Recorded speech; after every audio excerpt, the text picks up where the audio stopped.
What's up? It's Whitney, bro.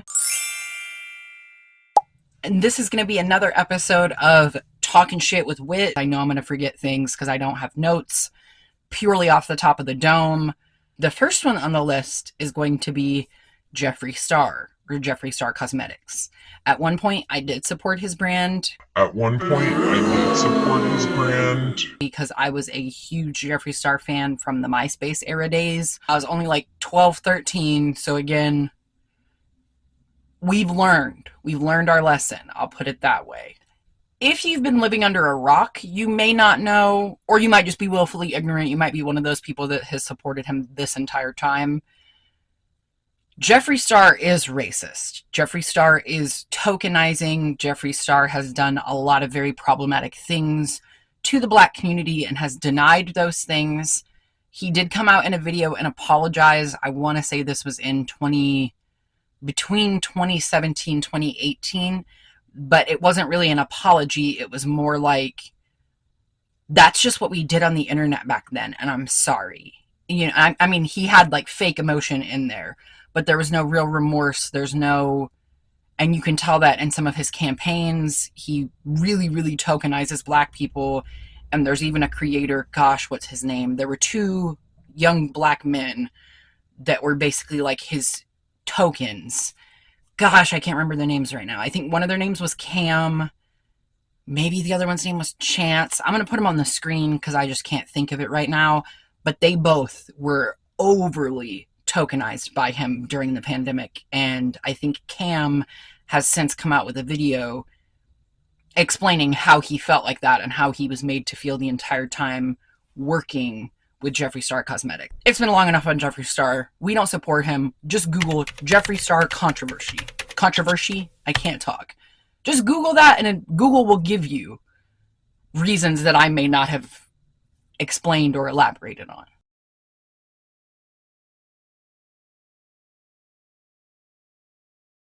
The next brand that I do not support is actually Juvia's Place, which I know a lot of people are not going to like that coming out of my mouth because I love Black-owned brands. I love supporting Black-owned brands. We have to support ourselves. We have to support our people.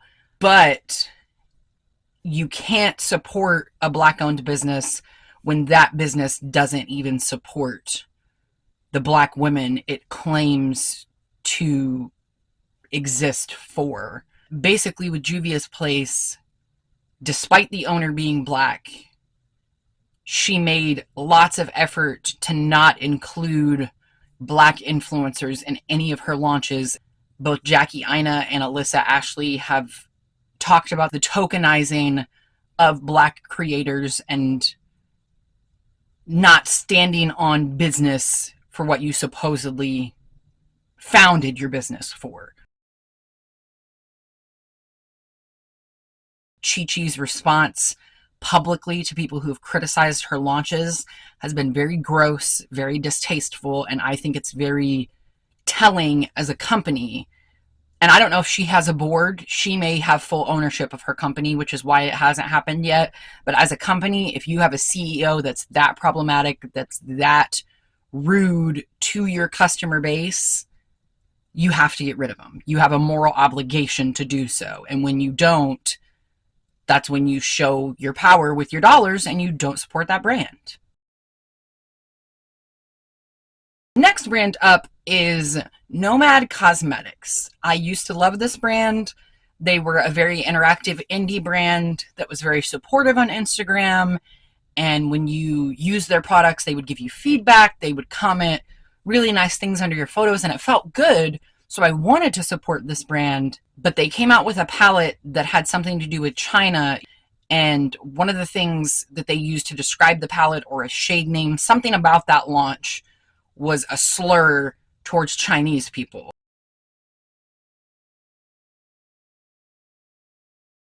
Came out on the other side acting like, well, we addressed it, so it's not a problem anymore.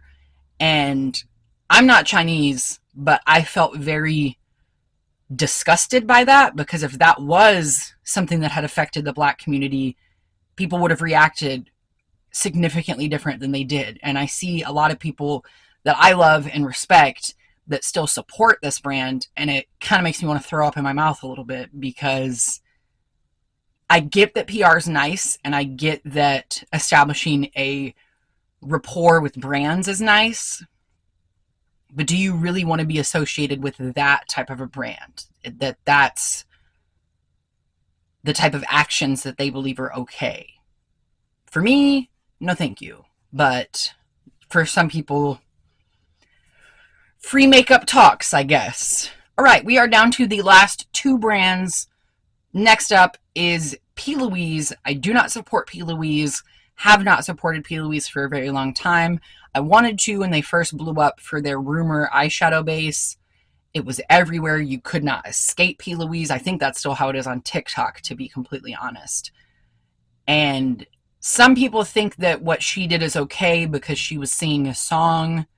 Me personally, if you're white, there's no place where you use the N-word where it's okay. If you're white, you shouldn't be singing the N-word in songs. And if you're watching this and you're white and you feel attacked, you also need to evaluate that, because it isn't your word to say. You can bleep out that word as though it's a cuss word, and you should. Not to mention her disgusting response when she was called out about this. What did she do? She released a collection called the Canceled Collection. Instead of owning up to what she did, apologizing to the communities that she hurt and alienated, she doubled down on it, and people have done nothing but support her since, and it disgusts me to my core. Now, this may come as a shock to you because I do own a couple Tarte blushes. Those were given to me. I have not given my money to Tarte since all this happened. The easiest way to explain it, they invited a bunch of creators on a brand trip to the F-150, that's a truck, to some racing thing. I'll put the name up here. But basically, all of the white counterparts were given the opportunity to experience the entire weekend of this event. And then the black girls that were invited were given crappier hotel rooms. They were only invited to spend time on one of the days, not the entire weekend. And they weren't even allowed passes to go into the event that Tarte supposedly brought them here to go to. Mach, that's another car. It's something to do with cars. It's like a racing event. Again, I don't understand why makeup people were at a racing event anyway. That's a little bit weird to me. But the point is how they handled it, and their lack of remorse, their lack of respect for black creators, and basically saying, well, these creators agreed to go, so why is it they were offered the chance to go and they agreed? Why is it a big deal? And the CEO had this really, really grotesque response. I'll have to try to insert a clip of it. She's probably scraped it from the internet. But a lot of people were calling for that CEO to step down because of the image that she shed onto Tarte.